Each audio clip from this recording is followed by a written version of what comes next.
بعض صحابہ کرام رضوان اللہ علیہم اجمعین سے اس آیت کی تفسیر کے اندر بعض باتیں مروی ہیں، جیسے سیدنا ابو طفیل عامر بن واصلہ کی روایت ہے کہ صالح علیہ السلام نے انہیں فرمایا نکلو، تو ایک چٹان کی طرف نکلے۔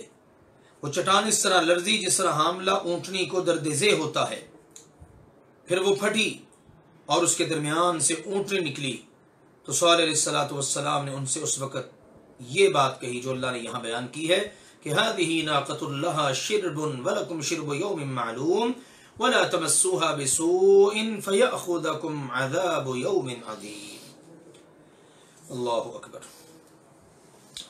اللہ تعالیٰ نے سیدنا صالح علیہ السلام کے ذریعے ان کو یہ پیغام پہنچا دیا، لیکن اس قوم نے کیا کیا؟ فعقروها، تو انہوں نے اس کی کونچیں کاٹ دیں۔ کونچیں کاٹنے والا شخص قدار تھا، لیکن کیونکہ اس نے ساری قوم کی فرمائش پر یہ کام کیا، اس لیے سبھی مجرم قرار پائے۔ یہ حرکت کرنے والا ایک تھا جس نے اونٹنی کی ٹانگیں کاٹ دیں، اس کو مارا ایک تھا، لیکن چونکہ ساری قوم مشورے میں شامل تھی لہذا اللہ نے کہا سب نے کونچیں کاٹی۔ پھر وہ پشیمان ہو گئے، پھر اپنے کیے پر پچھتانے لگے، تو انہیں عذاب نے آن پکڑا۔ اللہ کی طرف سے عذاب آیا، اور پھر اللہ کے عذاب کے مقابلے میں ان کی کوئی پیش نہ چلی، یہ ساری چیزیں ان کے کام نہ آئیں۔ بے شک اس میں بھی بہت بڑا سبق اور عظیم نشانی موجود ہے، لیکن لوگوں میں سے اکثر لوگ ایمان ہی نہیں لاتے۔ اور بے شک آپ کا رب بھی ہمیشہ سے پوری طرح غالب، بہت رحم فرمانے والا ہے۔ لوط علیہ السلام اور ان کی قوم کا ذکر شروع ہو رہا ہے۔ قوم لوط نے رسولوں کو جھٹلایا جب ان سے ان کے بھائی لوط علیہ السلام نے کہا کیا تم ڈرتے نہیں؟ بے شک میں تمہارے لیے امانت دار رسول ہوں، بس اللہ سے ڈرو اور اپنی بات مانو۔ میں تم سے اس کام پر کسی اجرت کا سوال نہیں کرتا، میری اجرت، میرا اجر، میرا وظیفہ تمام جہانوں کے رب کے ذمے ہے جس کا میں کام کر رہا ہوں۔ کیا تم سارے جہانوں میں سے مردوں کے پاس آتے ہو؟ یعنی اپنی جنسی خواہش کی تکمیل کے لیے عورتوں کو چھوڑ کر مردوں کے پاس آتے ہو؟ یعنی دنیا بھر میں تم ہی ایسے لوگ ہو جو شہوت پوری کرنے کے لیے مردوں کے پاس جاتے ہو، تم سے پہلے کسی نے یہ خسیس حرکت نہیں کی، اور انہیں چھوڑ دیتے ہو جو تمہارے رب نے تمہارے لیے تمہاری بیویاں پیدا کی ہیں، جو فطری تعلق استوار کرنے کے لیے اللہ نے مخلوق پیدا کی ہے، اس کو تم چھوڑ دیتے ہو۔ بلکہ سنو، تم تو حد سے گزرنے والے ہو۔ اللہ اکبر۔ اب لوط علیہ السلام نے جب ان کے سامنے یہ بات رکھی کہ دیکھو تمہارے اندر ایک تو شرک جیسا جرم، دوسرا یہ کہ تمہاری جیسی یہ حرکت دنیا میں کسی نے نہیں کی، اب تم کر رہے ہو، بڑے تم حد سے گزرنے والے ہو۔ کہنے لگے آپ ہمیں زیادہ نہ باتیں کرو، نہ سناؤ، آپ اس کام سے باز آ جاؤ۔ اگر اے لوط آپ باز نہ آئے تو ضرور بے ضرور تم یہاں سے نکال دیے جاؤ گے، ہم تمہیں اپنی بستی سے نکال دیں گے۔ اللہ اکبر۔ تو لوط علیہ السلام نے کہا بے شک میں تمہارے کام سے سخت دشمنی رکھنے والوں میں سے ہوں، یہ جو تم کام کر رہے ہو نا، مجھے اس سے سخت نفرت ہے، میں اس کام سے سخت دشمنی رکھنے والا ہوں۔ اچھے لوگوں کا یہ شیوا نہیں ہے، اور اللہ سے کہا ہے میرے رب مجھے اور میرے گھر والوں کو اس سے نجات دے جو یہ کر رہے ہیں۔ اللہ نے فرمایا چنانچہ ہم نے اس کو اور اس کے گھر والوں کو سب کو نجات دی، سوائے ایک بڑھیا کے جو پیچھے رہنے والوں میں تھی۔ پھر ہم نے دوسرے سب کو ہلاک کر دیا اور ان پر بڑی زبردست بارش برسائی۔ پس دیکھو ڈرائے گئے لوگوں پر کتنی بری بارش برسی، پتھروں کی بارش، اور اس قوم کو بھی نشان عبرت بنا دیا گیا۔ اللہ نے کہا بے شک اس میں یقیناً ایک نشانی ہے، لیکن ان میں سے اکثر لوگ ایمان لانے والے نہیں۔ اور بے شک آپ کا رب ہی ہمیشہ سے پوری طرح غالب، ہر چیز پر بہت زیادہ رحم کرنے والا ہے۔ اب ہر ایک کی اپنی مرضی ہے، جو اس کا غضب لینا چاہتا ہے غضب لے لے، جو رحم لینا چاہتا ہے رحم لے لے۔ شعیب علیہ السلام اور ان کی قوم کا واقعہ، اللہ نے فرمایا ایکا والوں نے رسولوں کو جھٹلایا جب ان سے شعیب علیہ السلام نے کہا کیا تم ڈرتے نہیں؟ بے شک میں تمہارے لیے امانت دار رسول ہوں، بس اللہ سے ڈرو اور میری اطاعت کرو، اور میں تم سے اس پر کسی قسم کی اجرت کا سوال نہیں کرتا۔ میں تم سے نہیں کہتا میری خدمت کرو، مجھے اجرت دو، مجھے اجر دو، وظیفہ دو۔ یقیناً میرا اجر تمام جہانوں کے رب کے ذمہ ہے، میری اجرت اسی کے ذمہ ہے۔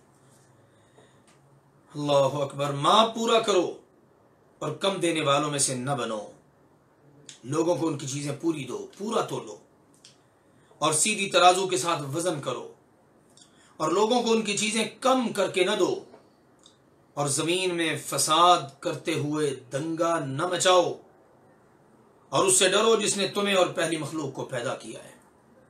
ان کے اندر پائے جانے والے جرائم، کم تولنا، کم ماپنا، ان سے ان کو آگاہ کرتے ہوئے اس کے متعلق کوتاہی سے بچنے کی انہیں تلقین کی، اور ساتھ بتایا کہ اللہ ذوالجلال والاکرام سے ڈرو جس نے تمہیں اور تم سے پہلے لوگوں کو پیدا کیا ہے، اور زمین میں فساد نہ مچاؤ۔ یہ رہزنی کرنا، یہ ڈاکے مارنا، یہ لوگوں کا مال لوٹنا، یہ بڑی عجیب حرکت ہے۔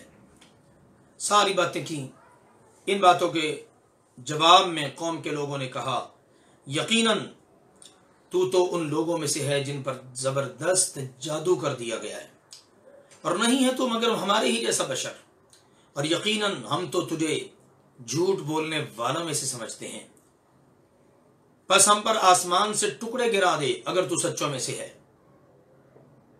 تیری بات اگر سچی ہے اور تو کہتا کہ میں سچا ہوں، تو پھر آسمان سے ہمارے اوپر آسمان کے ٹکڑے گروا دینا۔ اللہ اکبر۔ شعیب علیہ السلام نے فرمایا میرا رب خوب جانتا ہے اس کو جو تم کر رہے ہو۔ چنانچہ ان کی قوم کے لوگوں نے ان کو جھٹلا دیا تو ان کو سائے کے دن والے عذاب نے آن پکڑا، یقیناً وہ بہت بڑے دن کا عذاب تھا۔ اللہ اکبر۔ اس عذاب کی کوئی تفصیل قرآن مجید یا کسی صحیح حدیث میں نہیں آئی، البتہ ظاہر الفاظ سے بات سمجھ آتی ہے کہ اللہ تعالیٰ نے آسمان سے کچھ ٹکڑے گرانے کے مطالبے کے جواب میں ان پر بادل کا ایک سائبان بھیج دیا، جس سے ایسا عذاب برسا کہ وہ تباہ و برباد ہو گئے۔ باقی اس عذاب کی حقیقت کو اللہ ذوالجلال والاکرام بہتر جانتا ہے۔ یہ آیت اس بات کی واضح دلیل ہے کہ اصحاب مدین اور اصحاب الایکہ الگ الگ قومیں تھیں، کیونکہ اصحاب الایکہ پر یوم الذلہ کا عذاب آیا، جبکہ اصحاب مدین پر زلزلے اور صیحہ یعنی چیخ کا عذاب آیا۔ تو اس سے معلوم ہوتا ہے کہ یہ دو الگ الگ قومیں تھیں۔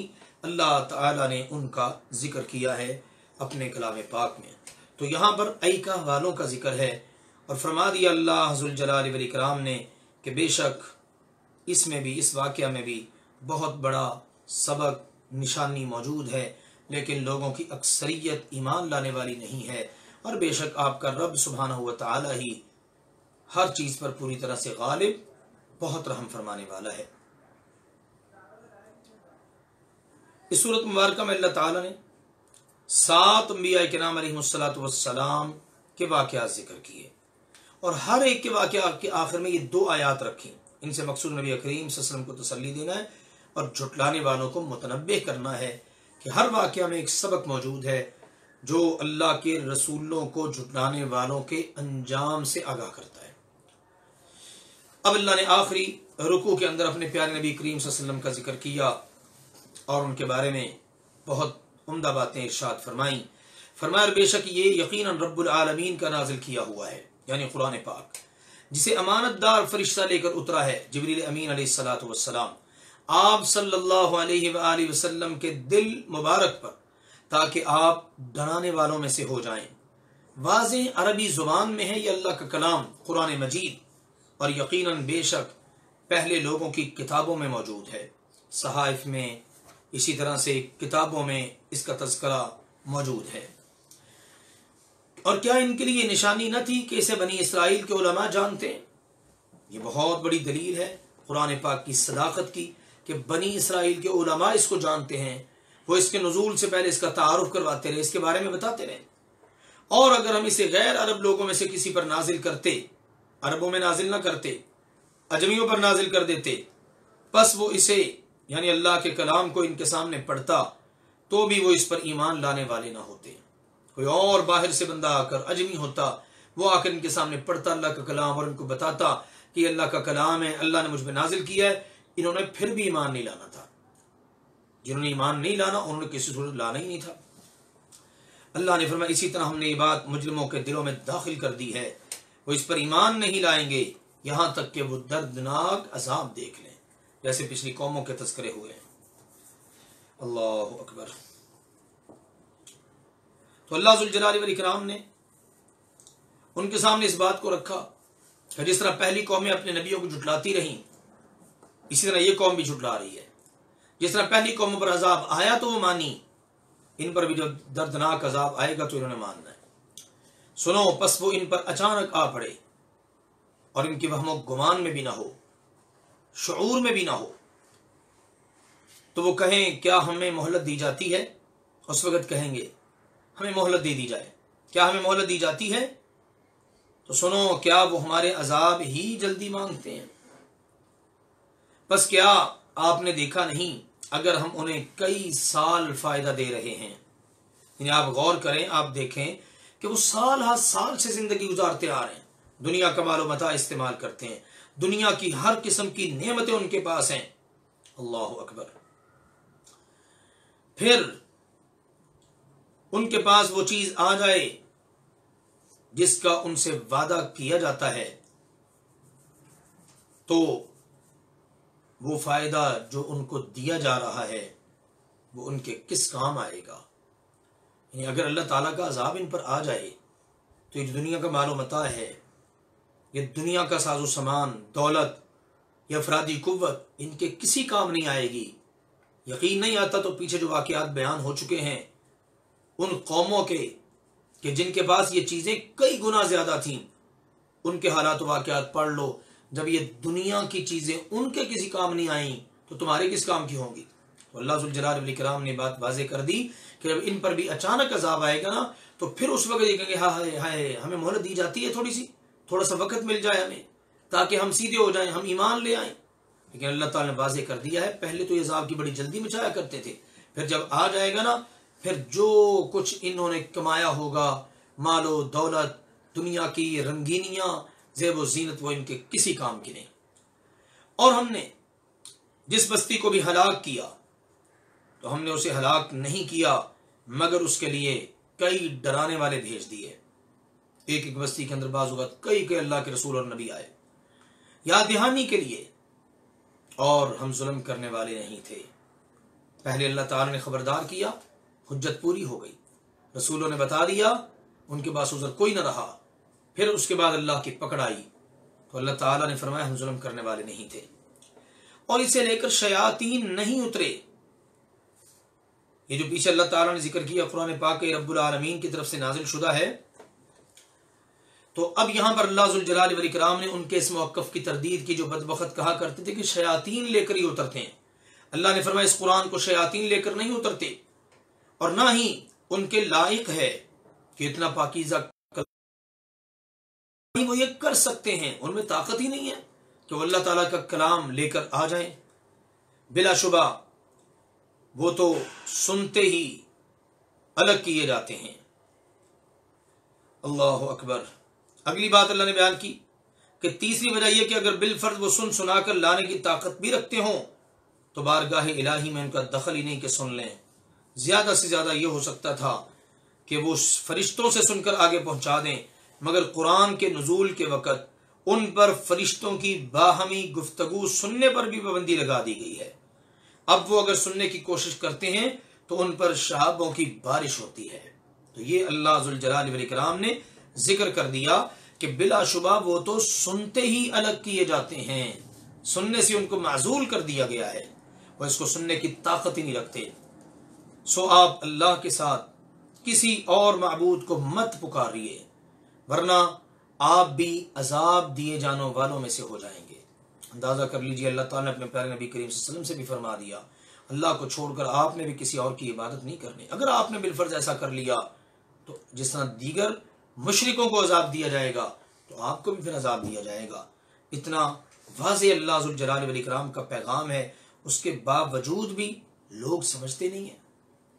ارشاد فرمایا وَأَنذِرْ عَشِيرَتَكَ الْأَقْرَبِينَ، اور اپنے سب سے قریب رشتہ داروں کو ڈرائیے۔ نبی اکرم صلی اللہ علیہ وآلہ وسلم کو اللہ تعالیٰ نے یہ تعلیم دی، حکم دیا اس آیت میں کہ اپنے قریبی رشتہ داروں کو بھی ڈرائیے۔ سیدنا عبداللہ بن عباس رضی اللہ عنہ فرماتے ہیں کہ جب آیت اتری نا یہ والی، تو رسول اللہ صلی اللہ علیہ وسلم صفا پہاڑ پر چڑھ گئے اور آواز دینے لگے، یا بنی فہر، یا بنی عدی۔ آپ نے آوازیں دی، قریش کے مختلف قبائل کو آواز دی، مختلف قبیلوں کے نام لے لے کر، حتیٰ کہ وہ سارے کے سارے وہاں آپ کے پاس جمع ہو گئے۔ اگر کوئی آدمی خود نہیں نہ آ سکتا تھا، کسی وجہ سے چل نہیں سکتا، کوئی مسئلہ ہے، تو اس نے کسی دوسرے کو بھیج دیا کہ جاؤ سن کے آؤ کیا بات ہے، تاکہ وہ دیکھے کیا معاملہ ہے۔ غرض ابو لہب اور قریش سب آ گئے، تو آپ صلی اللہ علیہ وسلم نے فرمایا یہ بتاؤ کہ اگر میں تمہیں اطلاع دوں کہ اس وادی میں ایک لشکر تم پر حملہ آور ہونا چاہتا ہے تو کیا تم مجھے سچ مانو گے؟ انہوں نے کہا ہاں، ہم نے آپ پر سچ ہی کا تجربہ کیا ہے۔ آپ نے فرمایا پھر میں تمہیں ایک شدید عذاب سے پہلے ڈرانے والا ہوں۔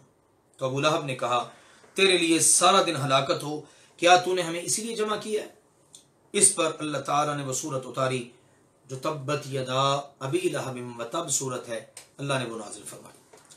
سیدنا ابو ہریرہ رضی اللہ تعالیٰ سے روایت ہے کہ نبی صلی اللہ علیہ وسلم نے فرمایا اے بنی عبد مناف، اپنی جانیں اللہ سے خرید لو۔ اے بنی عبد المطلب، اپنی جانیں اللہ سے خرید لو۔ اے زبیر بن عوام کی ماں اور رسول اللہ صلی اللہ علیہ وسلم کی پھوپھی صفیہ، اے فاطمہ بنت محمد، تم دونوں اپنی جانیں اللہ سے خرید لو۔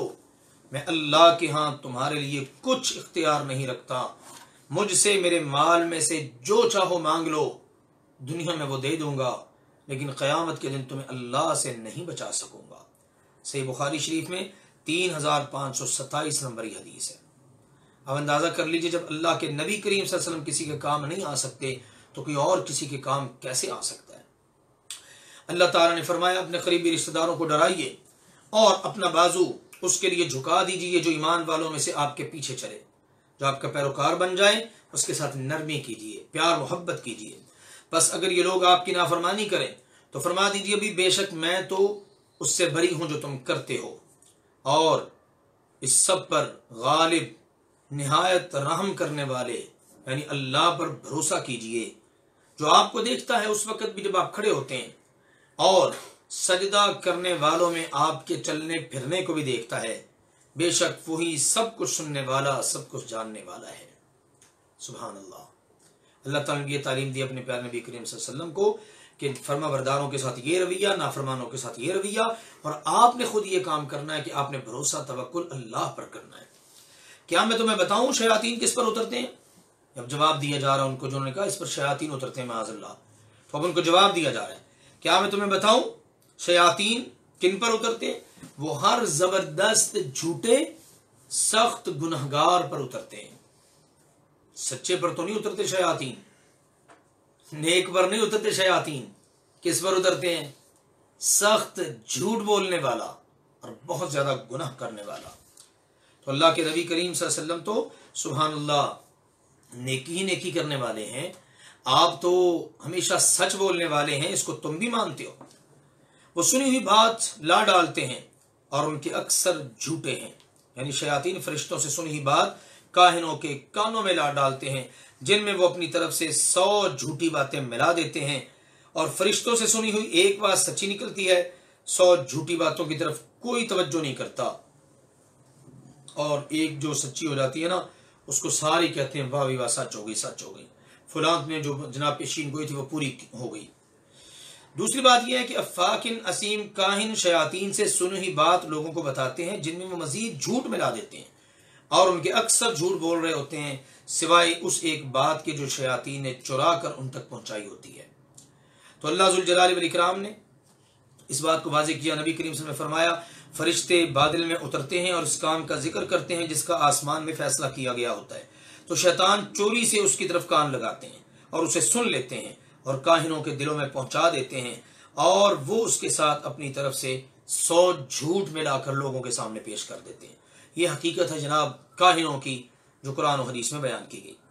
اللہ نے فرمایا اور شاعر لوگ ان کے پیچھے گمراہ لوگ لگتے ہیں. شاعر، کفار مکہ رسول اللہ صلی اللہ علیہ وسلم پر کاہن کے علاوہ شاعر ہونے کا بھی الزام لگاتے ہیں. اس لیے آپ سے کہانت کی نفی کے بعد اب اللہ تعالیٰ نے شاعر ہونے کی نفی بھی کر دی. ٹھیک ہے، اور بتا دیا کہ نبی اکرم صلی اللہ علیہ وآلہ وسلم کوئی شاعر نہیں ہے. شعراء کی پہلی خصوصیت یہ ہے کہ شعراء کے پیچھے گمراہ، بھٹکے ہوئے اور اوباش قسم کے لوگ لگتے ہیں، وہ ان کے پیچھے چلتے ہیں ہمیشہ. کہ آپ نے دیکھا نہیں کہ وہ ہر وادی میں سر مارتے پھرتے ہیں؟ یہ ان کی دوسری صفت بیان ہو رہی ہے. ہر جگہ سر ٹکرائیں گے، ہر موضوع پر بات کریں، یہ کہ وہ کہتے ہیں جو وہ کرتے نہیں. یہ شعراء کی تیسری خصوصیت ہے کہ جو کچھ وہ کرتے ہیں وہ کہتے نہیں، اور جو کہتے ہیں وہ کرتے نہیں. یہ ان کی اللہ ذوالجلال والاکرام نے مذمت میں یہ باتیں بیان فرمائی ہیں. مگر وہ لوگ جو ایمان لائے، یعنی ایمان لانے والے ایسا نہیں کرتے. ایمان لانے والوں کی جو صفات ہی سبحان اللہ اور طرح کی ہیں، کیونکہ شعراء صحابہ کرام رضوان اللہ علیہم اجمعین نے کے اندر بھی تھے. کافروں کے شعراء کی بات تو اللہ نے پیچھے کر دی. اب مسلمان شعراء کی بات کی ہے. جو مسلمان توحید کی باتیں کریں، ان کے اندر یہ صفات ہوتی ہیں. جو مسلمان متبع سنت ہوتے ہیں، جو شعراء متبع سنت ہوتے ہیں، سنت کی اتباع کرنے والے، ان کا کلام اللہ ذوالجلال والاکرام نے ان کی حوصلہ افزائی کی. فرمایا مگر وہ جو ایمان لائے اور انہوں نے نیک اعمال کیے اور اللہ کو بہت یاد کیا، اور اس کے بعد کہ ان پر ظلم کیا اور انہوں نے انتقام لیا. یہ ہے ایمان والے شعراء کی صفات جو اللہ تعالیٰ کے ہاں پسندیدہ ہیں. نبی اکرم صلی اللہ علیہ وسلم نے فرمایا الشعر بمنزلۃ الکلام، شعر کلام کی طرح ہے، اس میں اچھا بھی ہے. جو اچھا کلام ہے وہ اچھے کلام کی طرح ہے، اور اس میں برا بھی ہے، اور جو برا ہے وہ برے کلام کی طرح ہے. سیدنا حسان بن ثابت رضی اللہ تعالیٰ عنہ وسلم کے شاعر تھے. انہوں نے کفار کو جواب دیا، اپنے اوپر ہونے والے ظلم کا انتقام لیا.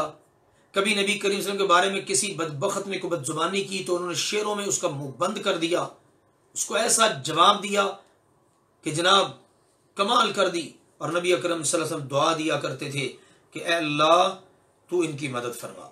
اور اللہ ذوالجلال والاکرام سے بھی کہا. اور پھر سیدنا حسان رضی اللہ تعالیٰ عنہ کو بشارت بھی دی کہ ان روح القدس لا یزال یؤیدک ما نافحت عن اللہ ورسولہ، جب تک تو اللہ اور اس کے رسول کا دفاع کرتا رہے القدس تیری مدد. سبحان اللہ. تو اللہ نے فرمایا مگر وہ شعراء جو ایمان لائے، انہوں نے نیک عمل کی اور اللہ اپنے اوپر ہونے والے ظلم کے بعد انتقام لیا، یہ ویسے نہیں ہے. اور جلد ہی ظالم لوگ جان لیں گے کہ وہ لوٹنے کی کون سی جگہ لوٹ کر جائیں گے.